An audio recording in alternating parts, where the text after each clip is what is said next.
Welcome everybody to this WSorld Satsanga being held on the 26th of January 2019, the 1st of 2019, held in association with Kevin Moore and The Moore Show. And again, as usual, I thank Kevin for all of his work that he's been doing for us in terms of helping to broadcast the WSorld Satsanga on his own YouTube channel and all the other mediums that he uses, such as Moore Talk and The Moore Show.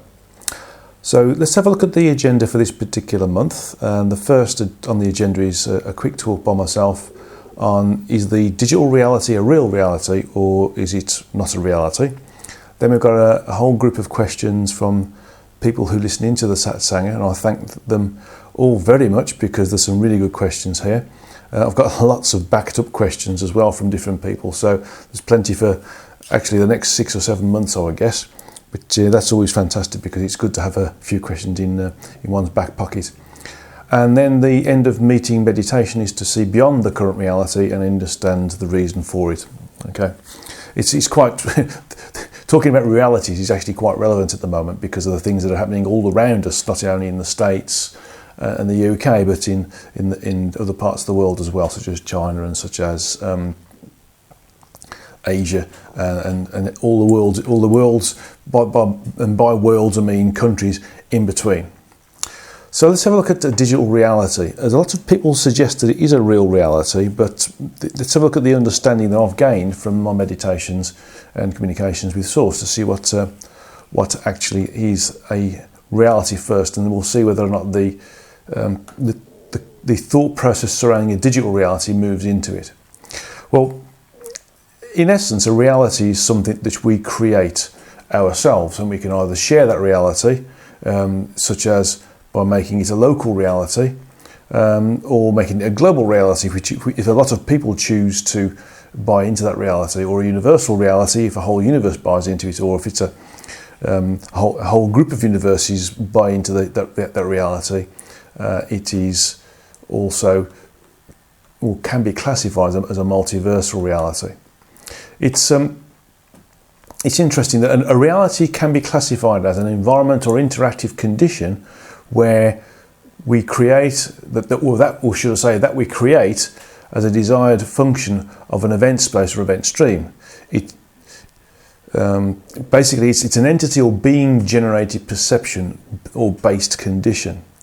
And the alternative reality is a personal group-based perception or desire for a certain experiential environment with an unknown environment relative to their thoughts, behaviours and actions, and the desire to ignore that which one doesn't desire to interact with.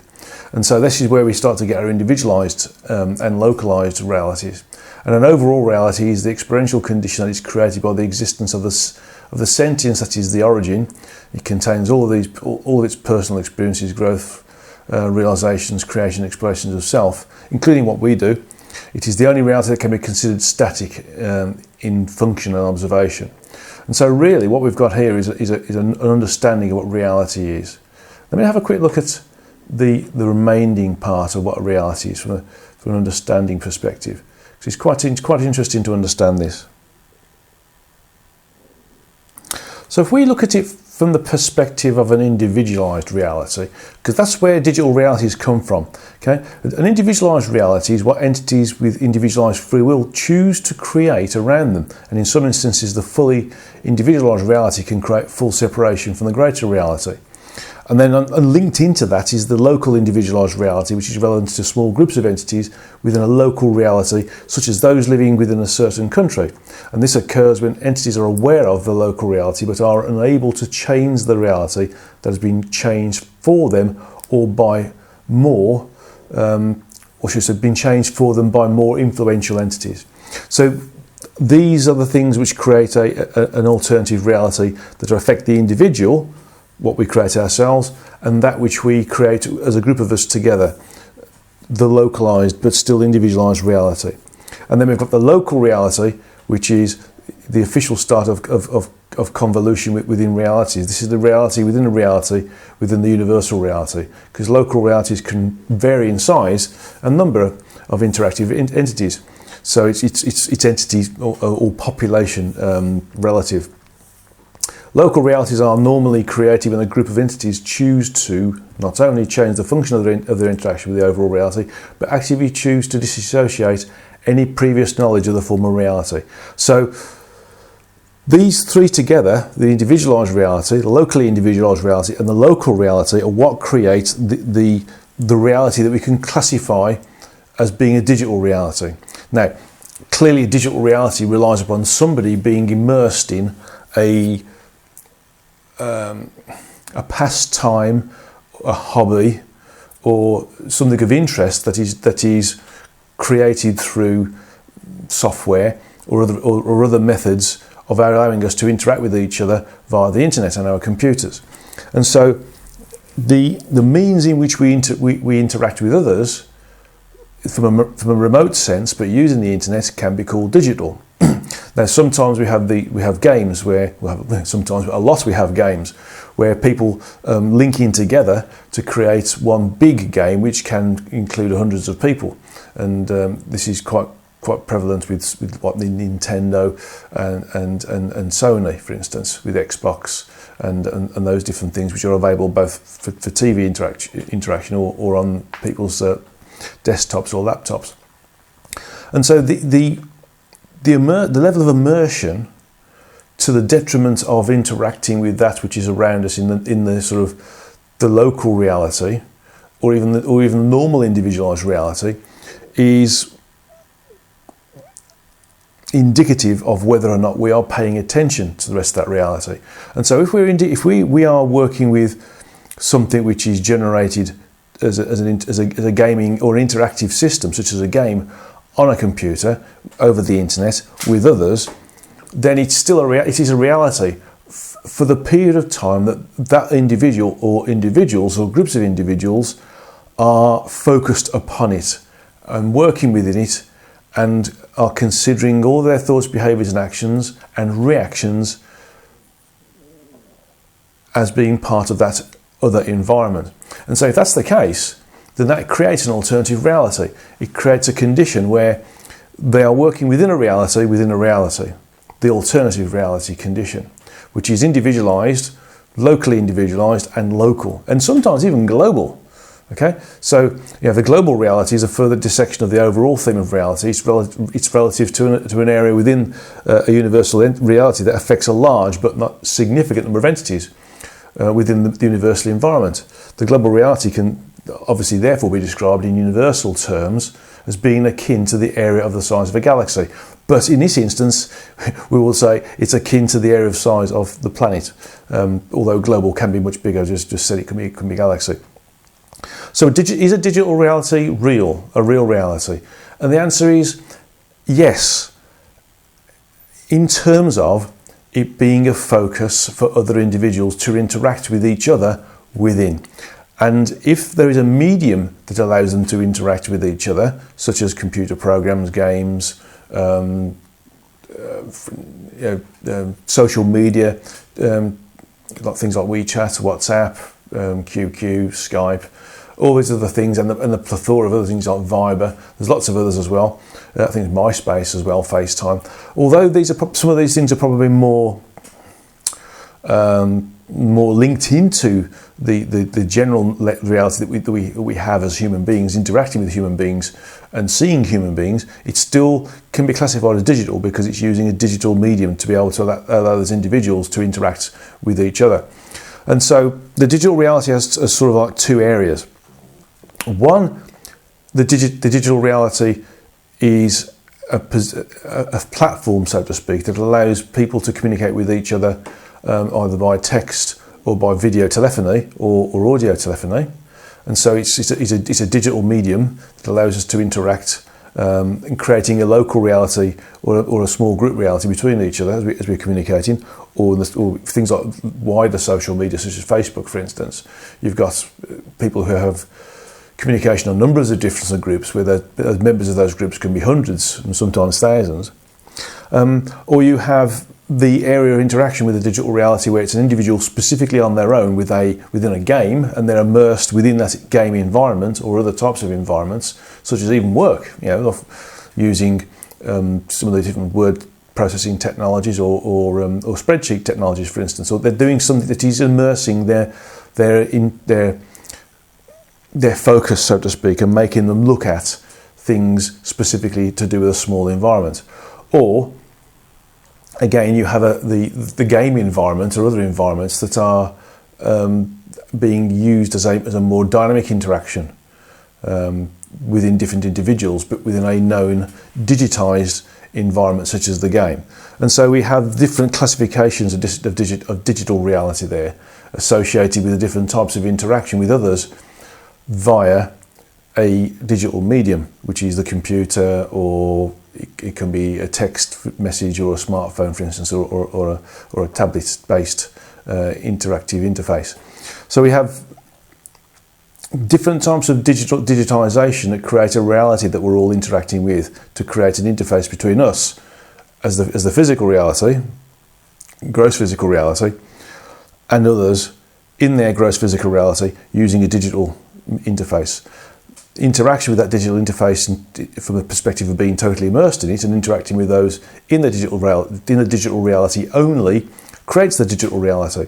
And so we can create a digital reality where it is simply something that we use to interact with each other with, either from the perspective of just interacting from a game, from the perspective of a game, or from the perspective of wanting to communicate with each other, using it as a physical interface. Okay, and the other things are the individual who is immersing themselves within the digital that game, that digitized interactive medium, in a focused way to the point of the detriment of their ability to be able to communicate with others in their very local environment, such as those living in the same house, for instance. So getting back to the overall question, is the digital reality a real reality? I would say it can be classified as a real reality because we give it reality. That reality being the interaction with others within that environment, that digital environment, to the point where we're communicating within that environment as if it is our environment. And that's the demarcation between a game or a digital interactive medium and whether we are creating a reality within that medium for our own ends or our own entertainment, for instance. Okay, so I hope that it explains it. I mean, we need to really sort of understand what a reality is first before we can start to work upon the understanding of whether the digital reality is a reality or not. Clearly, it's manufactured, but then again, all reality is manufactured by us or groups of us. Okay, or groups within groups, or groups that link up with different groups. And so everything that is a reality is created through us interacting with a mainstream reality, which is the multiversal reality that the origin creates, and that which has been created as part of the multiversal environment by the source. What we create ourselves as sentient entities, or in some instances sentient beings, is a function of how we interact with that environment that we're in. And what we choose to understand, what we choose to work with, what we choose to know, what we choose to accept. If we accept the digital reality as being where we're going to have our focus on for a period of time, for instance, a new event space, then that creates and gives it validity as a reality. Okay, well, I hope that helps. It's quite a difficult subject matter to get one's head around, but nevertheless, it's useful to understand from the perspective of it being something that we can now understand as being a valid way of interacting with others in terms of how we create a reality around ourselves. Okay, how we create the environment around ourselves and what we choose to accept or reject about that environment around ourselves. And if we choose to accept that which is based upon a digital interaction, a digital interface, such as computers, or our smartphones, or our tablets, whether it's work-based interaction or whether it's entertainment-based interaction, that's also a reality. It can be a transient reality. It can be a reality that lasts for weeks or months. Okay, so these are the questions for January Satsanga, and I'm thanking all those people who have sent those questions in. And this one's from MS. MS says, "Thank you and Happy New Year to everyone on Earth." And the text goes as follows. Well, sitting and reading about all the things that we as humans are doing on Earth to Mother Earth, I feel very sad. So much destruction and raping, and I thought that what can we do? After much thought and consideration about how to stop people causing weather bombs, etc., earthquakes, etc., I realised that the only thing we can do, really do, however difficult it may seem, is to send love to each other and everyone. This sounds easy, but I think it's one of the most difficult things to do, considering how they, or we, are changing the planet. I think that that's right. I mean, if you think about it, all we can do is forgive and forget and send love. It's difficult to do, specifically as we've been wronged, for instance. But in essence, it's worthwhile considering, in so much as if you can negate something by being the acceptance of what it is and forgiving those who've created it, then we will create a level of detachment from that, and it negates the power behind it and loses the karmic influence as well. So forgiving and forgetting and sending love to everybody is a really powerful way of, shall we say, negating any negativity surrounding what's been happening around us. And there's a statement here to say this isn't really a question, but a thought that many of us have in this low frequency time with so much chaos surrounding us. This is something we need to share and expand with each other. And I agree. So it's worthwhile mentioning it, not specifically as a question, but more as a comment. And the rest of the comment is as follows. It's fine reading your books about what our journey is about in the multiverse. That's amazing. All these people being sent to help us is wonderful, but we need to do something for ourselves. Each person is acting as a collaborative, working together to raise the frequencies of our everyday lives. I think we forget this and need to be reminded in this new year. Well, now you've reminded us. Thank you very much. It's very important that we do understand that we have got a responsibility for not only ourselves and what we say we're going to do and work with, but also for the environment that we exist within. Because if we destroy the environment that we're in, then we do, in essence, lose the opportunity to experience evolutionary acceleration through being in this environment. Okay. Next set of questions from JM, and there's about 8 here, so it's quite a lot of questions we can deal with. Okay, so first one is, early in the history of God, aliens worked on you in Sweden, starting to open up your third eye so you could see properly. This was to happen over the next 5 to 10 years. Has it happened? Yes, basically the third eye works in a number of different ways. It's not specifically vision, clairvoyance, so to speak. It can be clairaudience and clairsentience. And clairvoyance can be seeing higher frequency images through the direct interaction with the third eye and the physical eye, so it's overlaid on the physical eye's vision, or it can simply be in the mind's eye. So, I mean, really it happened before the 5 years. I was told that I had a contract with these aliens for 5 years where I had to go back to that same space in Sweden and had the work finished off. And although I did that 5 years, the work was already happening, and so the information I was getting through my interaction with the source was happening before the end of the 5 years. So yes, it did happen, and it happened before the end of the 5 years. Okay, next question.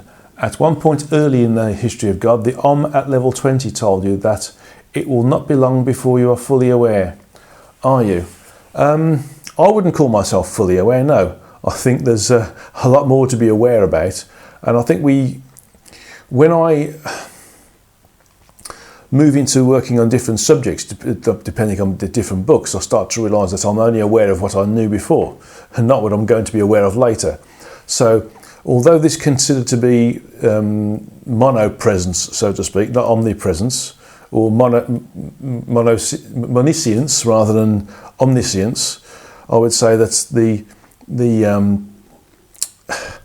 awareness is relative to the frequency that we're working at, and we do get affected by the bulk general frequency of the earth around us as well. But in essence, and I get affected by that as well, as everybody else does. And so we go up and down in our ability to become more aware and awake, and sometimes less aware and awake. But in general, I would call myself, If I look back at myself back in 2001, 2002, then I would say at that point I would consider where I am now to being fully aware. But actually right now I don't, because I can see there's much more to go. So the level of awareness or wakefulness is only relevant to where you are at any point in your evolutionary progression whilst incarnate. So am I fully aware now? If I looked at myself in 2001 and saw myself now, or 2002, I would say yes. Looking at myself now at 2019, I would say it's work in progress. Because there's more to be aware of and much more to be wakeful of. Great. Question 3. What is the great forgetting that was such a huge catastrophe? That was part of the should I say, the cleaning up exercise that happened as a result of the demise of the Atlantean civilization, which was, of course, it's just another incarnate civilization as far as we're concerned, and we all took part in the Atlantean period. But basically it's to do with falling down the frequencies to the point where we start to forget who and what we are and become almost totally immersed in our incarnate condition while we're on Earth. So it's basically losing our frequencies and therefore losing the communicative ability at higher frequencies associated with being at higher frequencies because we've gone down to a lower frequency. So that's what happened there. Okay. Question 4 is, when discussing why time is finite, Byron says, the source has decided when our departure would end, and we would all be together with the learning and experiences completed. This sounds like everybody will be fully evolved eventually, whether they work at it or not. Can this be true? Everybody has to work on being evolved, and when we've all mastered incarnation and then continued to evolve through being purely energetic, and we've all got to the point where we've experienced everything that can be experienced in every way, in interacting with others in different environments within the multiversal environment, and our true energetic self has risen to the 408th frequency, then we can consider the opportunity to recommune with Source. Now, when we've all done that and recommuned with Source, then we will all be fully evolved, and everybody will get there, irrespective of what they appear to be in this particular incarnation. We will all get to the point where we will be back in communion, in full communion with Source, but that's going to be a long way off in the distance, so to speak. Specifically from the point of where we're looking at it, I should say, because the event space has already got it happened. In event space, if you look at event space, everything's happened already. Everything did happen, would happen, should happen, could have happened, might have happened, would have happened, potentially would have happened. It's all happening right now, so it's already happened. Okay. Question 5. In the history of God, Hum says that the Earth has fallen down 9 levels. Are we still at -9? Hum. Fallen down 9 levels. Really, the Earth at one point was around the top end of the frequencies associated with the physical universe. If you remember, there's 12 frequencies associated with the physical universe, and it's the only universe that has 12 frequencies to create it. So, and although the Earth is a pan-frequential body, that means it's represented on each of those frequencies associated with the physical universe. We are now predominantly seeing, from our perspective, there are other incarnate entities that exist on other frequencies within the physical universe who are, for instance, looking at working with the Earth, but we wouldn't see them because they're higher frequency. So there's lots of other incarnate entities on the Earth, but we don't see them. Whereas we evolve as an incarnate entity and move up the frequencies, we have the ability to see more of the content associated with the physical universe that's on Earth as well. So at one point in the Earth, we would have been working with the Earth at the 12th frequency. So it's not a case of the Earth dropping down 9 levels, it's the fact that we've dropped down 9 levels and we're seeing the Earth on the 3rd level of frequency, the 3rd frequency, which is what the real gross physical is represented within. Okay, and the answer is yes, we are still relative to the way that Hum explained it, yes, we are still -9. We sometimes 8.7, etc., etc. But and looking at it from the other way around, we are sometimes 3.1, 3.2, 3.5, etc. We've been quite high, but we started to drop down again. We are still down there, and it will be quite some time before we come out the other side. Okay. Next question, number 6. In the Origin Speaks, our source entity tells you that you are now entering into your exalted position, and that you will realise this position in good time. Any further light on this? The more I get, should I say, the ability to see more things and experience more things, I have to write about more things, the more humble I get.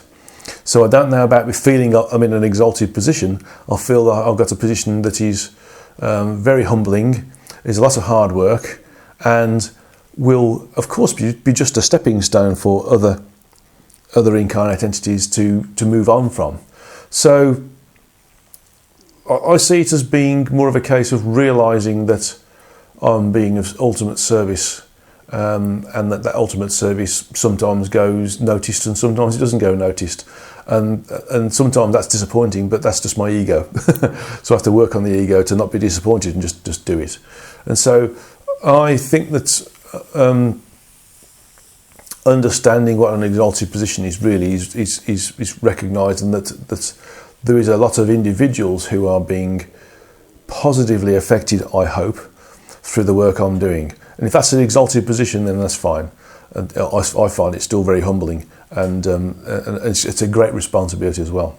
And of course, when one is put in a position of influence, one should be humble, because it is a great responsibility. Influencing others and having the ability to influence others in any way, shape or form is very, very responsible.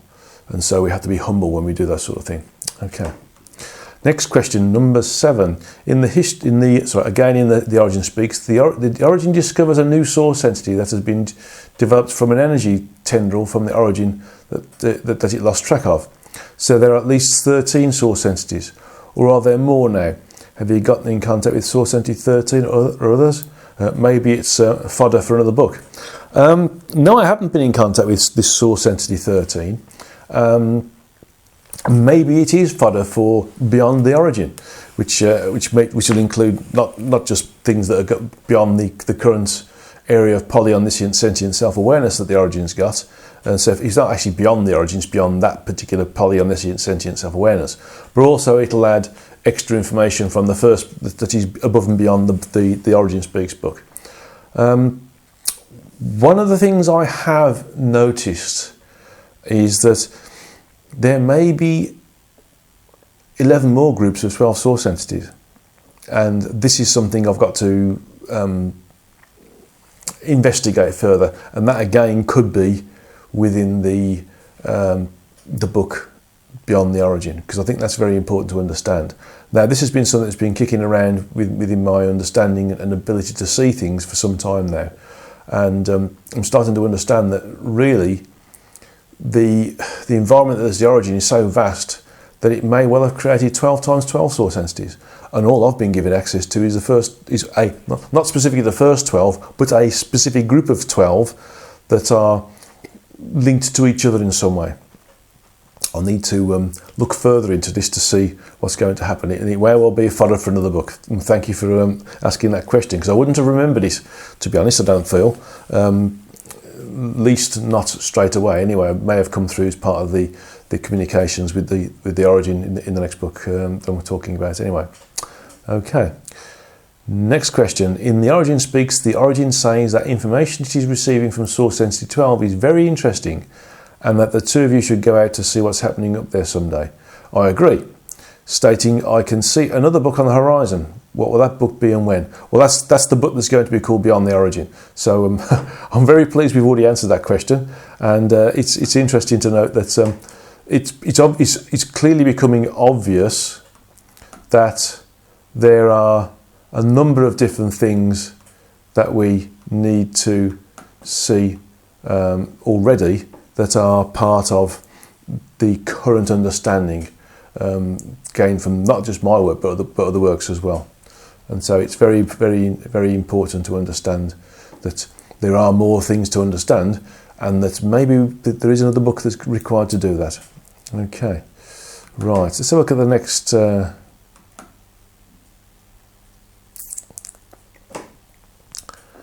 next question.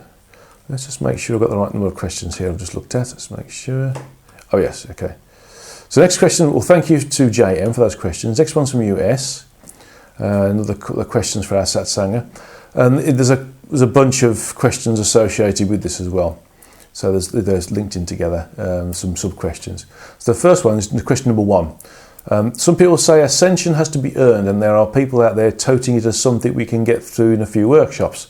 Real ascension is achieved only through lifetimes of hard toil, intense effort, and sadhana, or spiritual labour. So that's the comment. Next is a series of sort of questions associated with it. So the first one is this how I see it, or are there times when frequency is different now? Ascension does have to be earned, and it is hard work. Going to some workshops helps. It's sometimes they can be sometimes used as a stepping stone. They can be sometimes used as a means of giving us tools to allow us to move further forwards, upwards as well. So my understanding would be that it's a mixture of the two. Sometimes we can use tools to help us get places because we've got the frequencies are higher, and so we don't need to do certain levels of hard work or toil or spiritual labour, but in essence we do. So we can use some of these workshops as tools to help us with our intense effort and hard work and spiritual labour. Okay, so that's my understanding of that. Next question, is that why your Traversing of Frequencies workshops actually do work to connect us with our soul, higher self and source? This is one of the stepping stones. I mean, doing the Traversing the Frequencies work and being able to be robustly, continuously and repeatedly linked with source doesn't stop you working. Doesn't stop us from having to continue to work on ourselves. That's just a particular stepping stone that allows us to understand part of the greater reality and realise the responsibility that we've got to ourselves and others to continue to work on ourselves. So the TTF work is actually just a tool to help get you there, get you to a certain level where you can start to progress further. And I always say that students that get to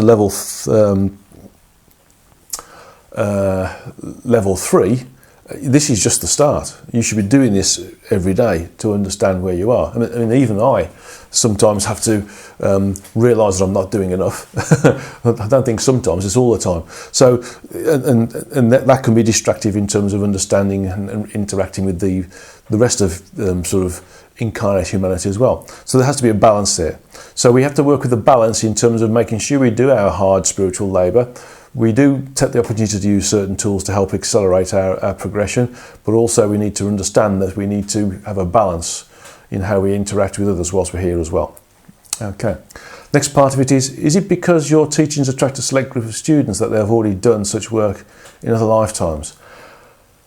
Yes, I would say that the number of individuals who do the TTF workshops are what I would call a qualitative number rather than a quantitative number.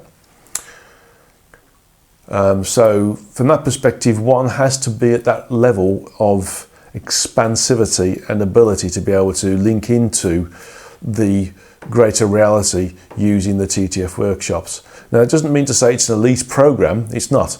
It's just that it has to be, the timing has to be right for somebody. And you can have somebody who's for instance, not as highly evolved as somebody else, who would also notice the TTF opportunity and take it because it happens to be right for them at that time. So being more evolved than somebody else isn't an indicator of whether you would benefit from the Traversing the Frequencies workshops. But it means that they are in a position where they are capable of noticing the opportunity. And I suppose that is to do with other work and other evolutionary opportunities that have been experienced and worked on in other lifetimes as well. Okay. And so the next question is, does ascension have to be achieved through hard work and spiritual labour, or could it be easier than that, even on this plane of existence? When we're at a higher frequency and we affect the frequencies around us, then the frequencies of other people are also affected in a passive way. This is to do with the different forms of triangulation that we have, either direct line triangulation or inflationary triangulation. And so when we start some of these workshops, we can interact with the workshops and gain the benefits of those workshops faster now than we could do 50 or 60 years ago. As it happens, because the frequencies were higher about 5 or 6 years ago, we'd have benefited from those workshops much more 5 or 6 years ago than we do now. That's just a function of the base frequency of the Earth dropping down a bit, because of us all getting complacent basically, and thinking we've made it, and we actually haven't. And therefore we stop to work on ourselves, and when we stop to work on ourselves, our ego takes over, and we start to drop down the frequencies again. And this happens to everybody, and so we can get negative inflationary triangulation, and we can get negative direct line inflation, and we can get negative direct line triangulation as well. Okay, get myself in a bit of a tongue-tied mess there. So in essence, there was a time when we didn't need to do the vast amount of personal work, psycho-spiritual work on ourselves that I did with the Barbara Brennan-based healing studies that my teacher Helen Stott made us do, which was important and necessary. And there was a point where we didn't need to do that because the overall the Earth was a higher level. But now I feel we do start to be starting to come back into the frequencies where we do start to need to use it again. Interestingly enough, another student of mine, a TTF level 3 student of mine, went to a weekend in the Valley of the Pyramids. I think it was around 2014. And she said that there was a young yogi there who'd stated that he'd been taken over, his body had been taken over by the soul of Babaji for a couple of weeks. And the proof of this was that he was playing a flute, and he couldn't play a flute before, but Babaji could play a flute. So he picked up this ability to play a flute. And that was part of his proof that it actually happened. But on top of that, he said that Babaji had told him that the only thing that you need to do at that point in time, which was now 5 years ago, to progress was to be a vegetarian and meditate. And quote, you don't even need to do Kriya Yoga now, unquote.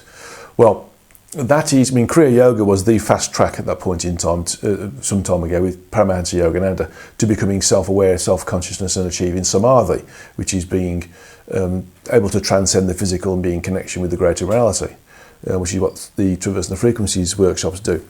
And so at that point, things were so high frequency that we didn't need to do some of the really, really hard work because we were naturally high frequency anyway.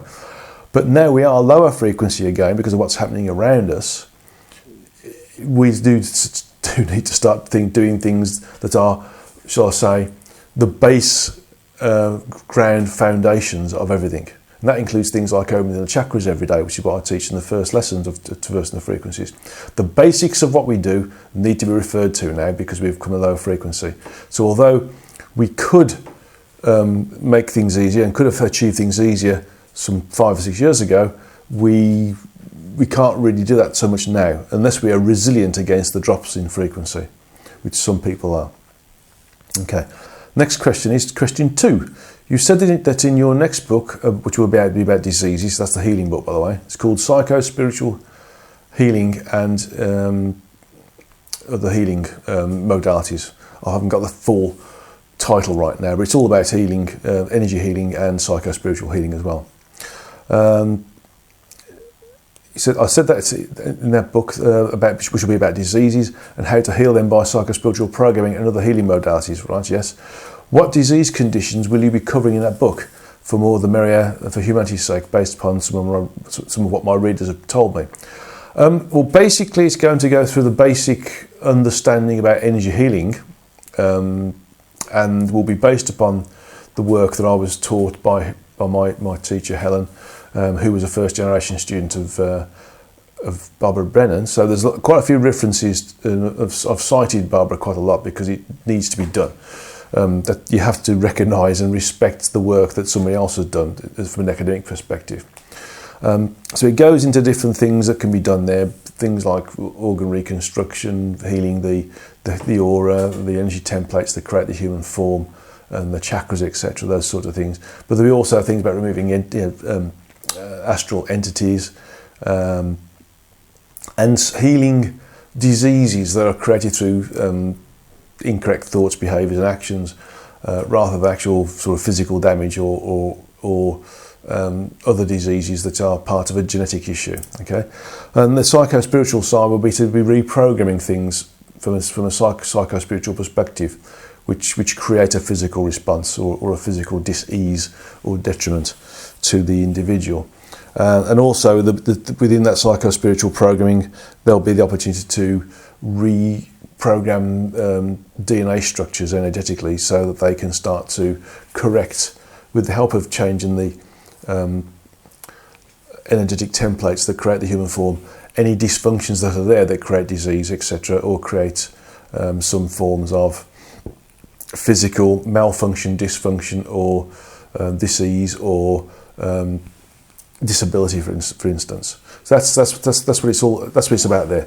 And part of this would include things like autism, for instance, or schizophrenia, or bipolar disorders, which we classify as terrible human conditions.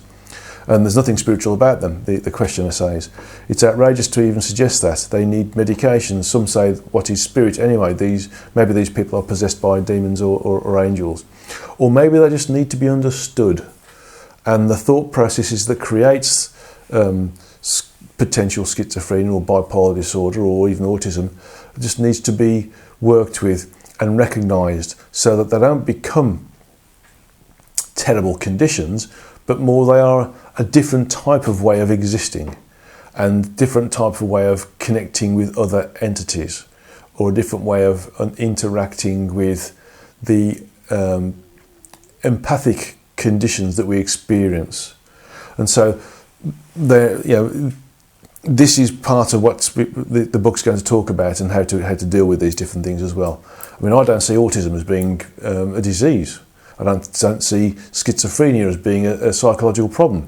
I don't see bipolar disorder as being a condition that is insurmountable. I see them all as being misunderstood ways in which we exist. And if these things can be understood and the reasons for them are being understood, and the individual patient or client can be re-educated and reprogrammed, or not as the case may be, then these things will be fully understood and they will no longer be classified as being non-standard, so to speak, or diseases, or a condition which is not normal. Okay.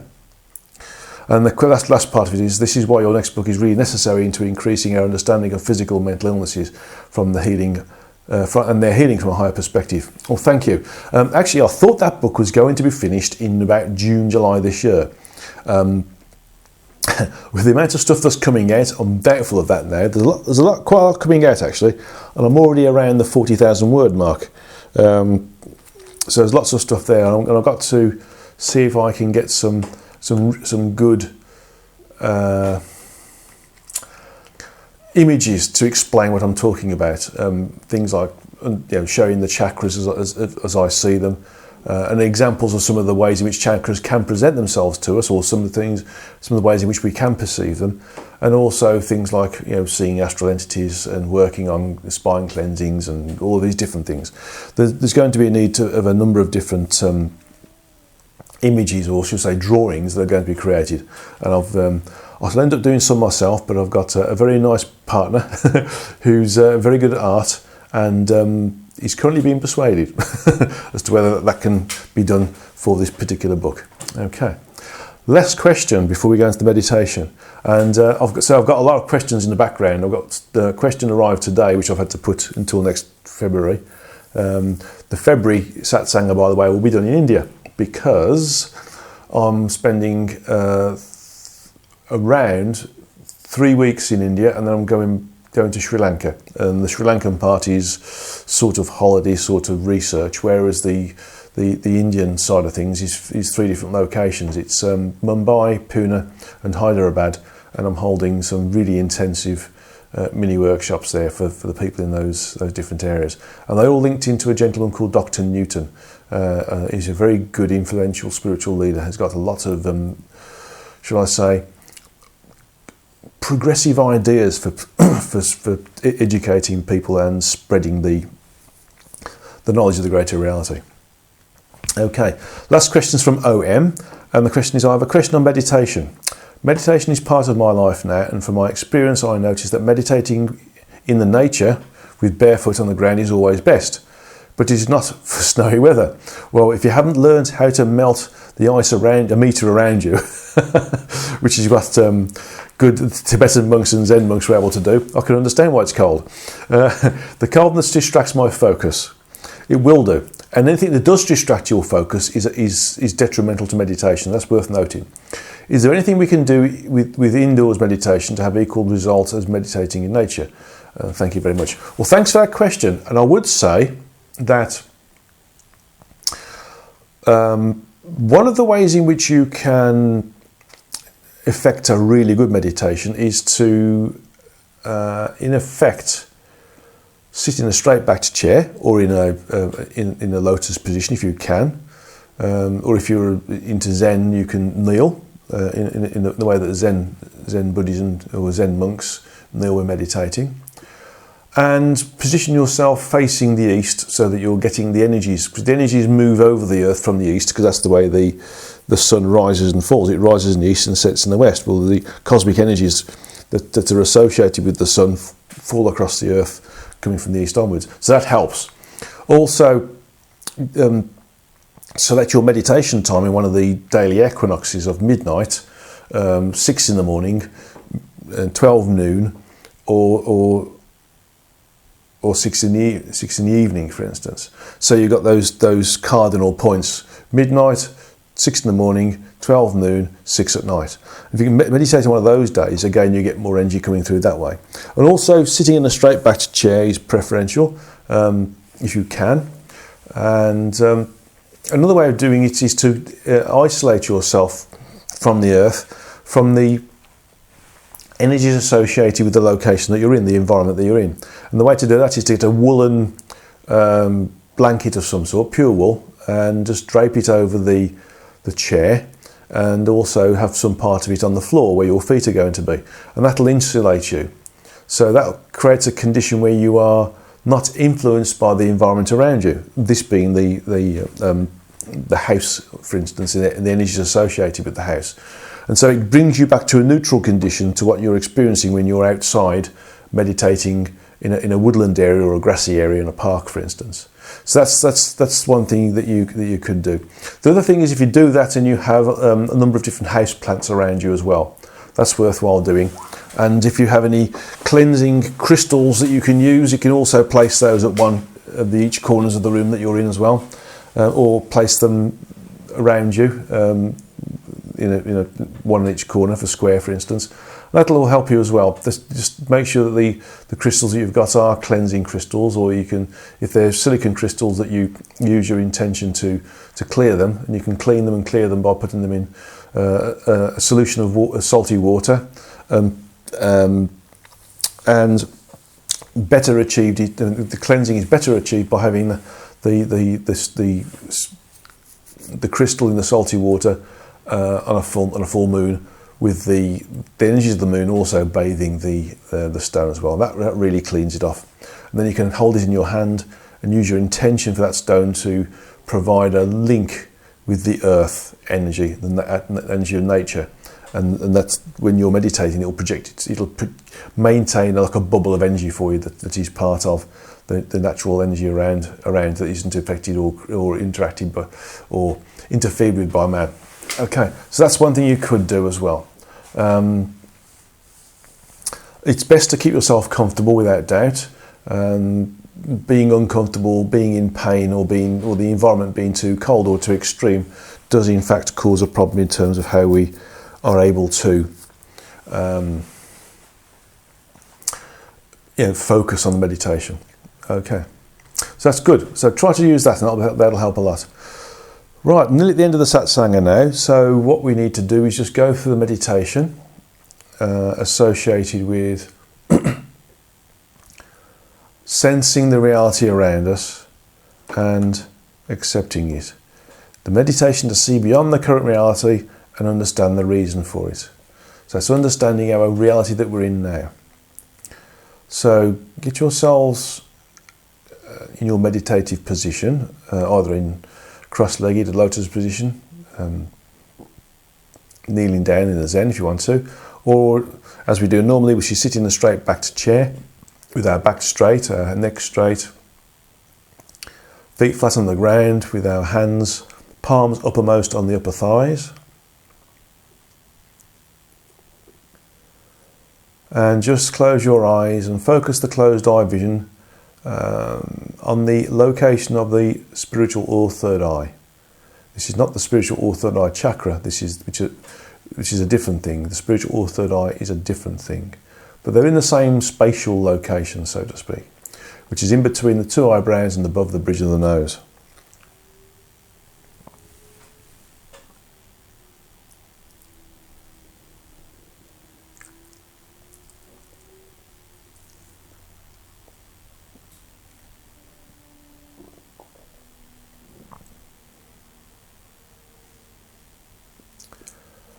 So just let your self calm right down. Concentrate on the breathing.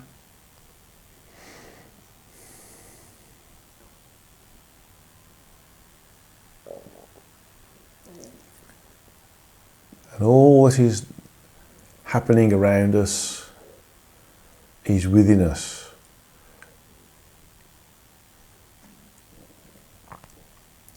All there is now is your sentience.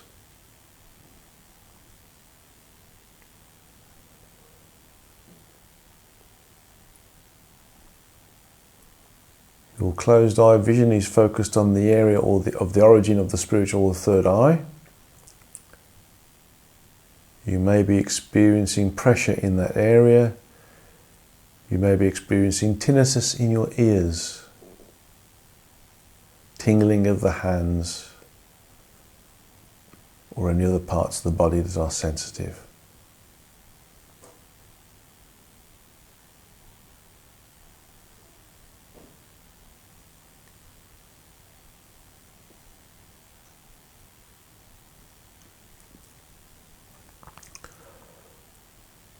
Clear the mind from any preconceptions, predeterminations, previous information, thoughts, behaviours and actions associated with what you feel is real. All there is now is your sentience.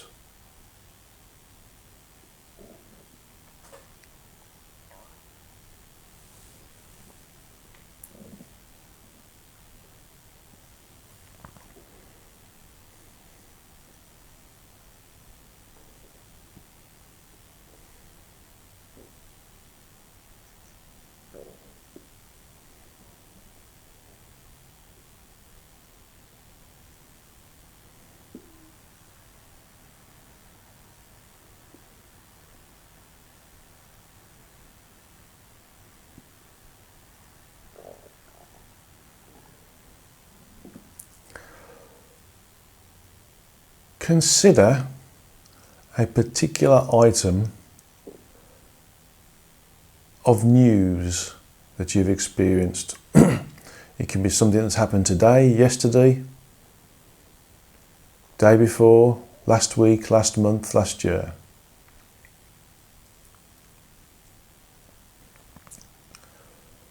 Consider how it's affected you and or those other individuals around you, and maybe even the environment that you or those other individuals exist within, and the area that the news is in.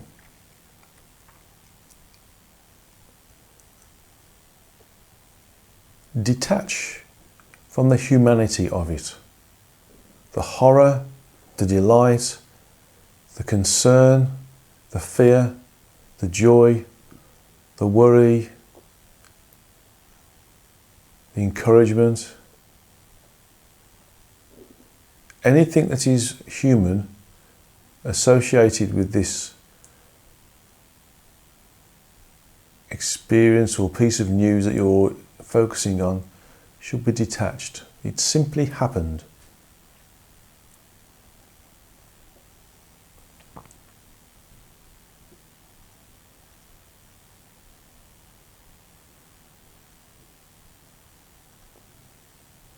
This effectively helps you to detach your empathic connectivity with that which has happened. Removing things like horror, disbelief, belief, concern, worry, acceptance, and even secondary broadcasting, promotion of that which has come to mind and been seen, experienced, or broadcast.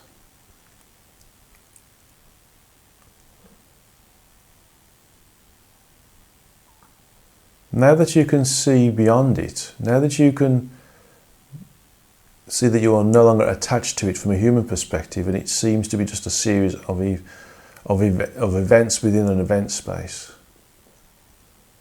ask the question, what was the overall reason for this happening? What benefit would those interacting with it have? What would be the experience? What would the learning be? What would the overall evolutionary progression be?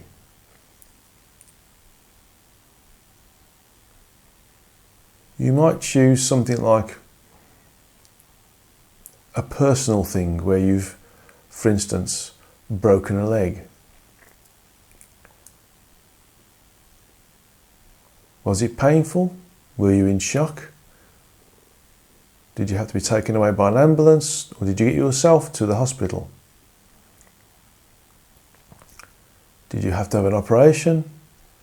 Did you simply have to be put in plaster? Did you have to go through physiotherapy? Did you have to go through various different stages of putting weight back on the leg? What were the things that you were taught? You were taught what it's like to break a leg, what it's like to feel the pain or the shock associated with it, what it's like to depend on somebody else for repairing it for you, what it's like to walk without one leg working properly, how you can relate to others who've got the similar condition or lost a leg, how you've adapted to that change in your physiology, how you've become more patient with how you interact with the greater environment, how has it slowed you down, how has it made you consider how you interact with the environment or interact with others.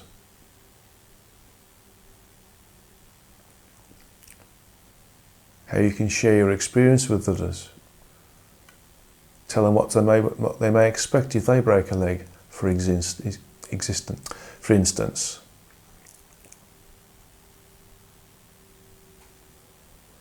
See that there's a deeper meaning behind the reality that we experience all around us. It's not just good news, bad news, and shades of grey in between, so to speak. Everything is an evolutionary opportunity born through experiential interaction.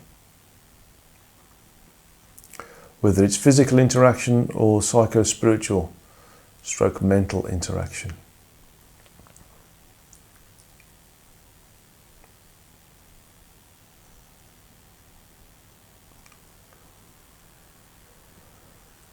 Look at the greater reality and how it can benefit others. How does something that seems to be negative create positives, great positives with others? How does a natural disaster bring people together to help those who are affected by the disaster?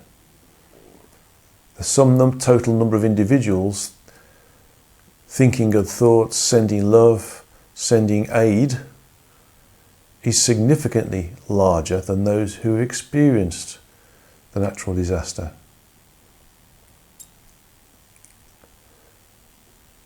See how experiences that would normally be considered to be detrimental, bring people together, make them work together in a collective consciousness way. Teaches us how to do things correct the next time, how to avoid repeating old mistakes, removing failure, allowing us to move in an accurate way, navigate through our incarnation in an efficient way.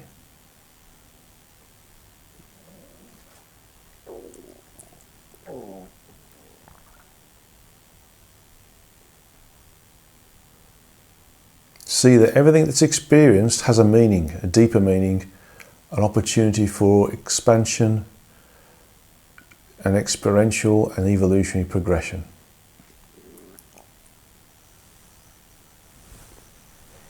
I would suggest that each of us does this at least once or twice a week, specifically when things get confusing and we get disconcerted or unhappy about something. Do this meditation and look for the bigger meaning in why what we've experienced has been experienced, why others experience what they experience. See the opportunity for growth and evolutionary expansion in everything. Make a mental note of what you've experienced.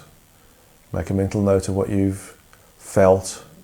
Make a mental note of how you've received the information that's given you the reason behind the experience. Remember to, when we finish this meditation, make a quick note of it so that you can understand the process you went through. Slowly come back into the room. Bring the information you've received. Bring the subject matter that you discussed back with you.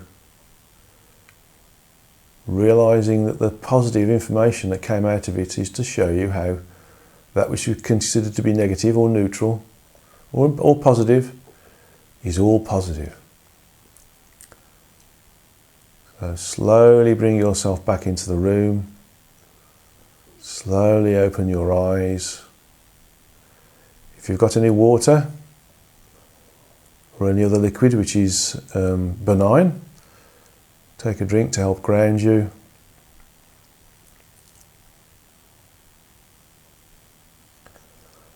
And think about it for a personal meditation tomorrow, for instance.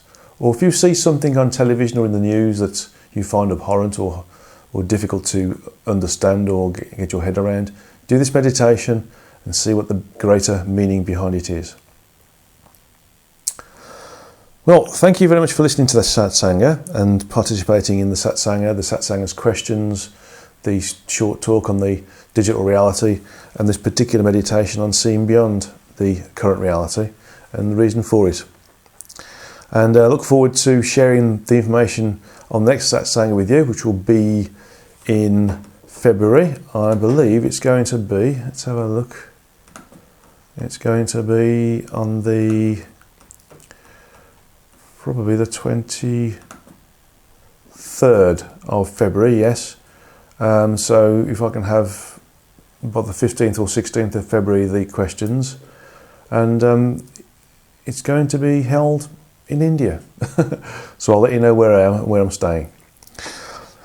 God's love to you all, Source's love to you all, and please do enjoy being of service to others. It's most important. Okay, Namaste and blessings to you all.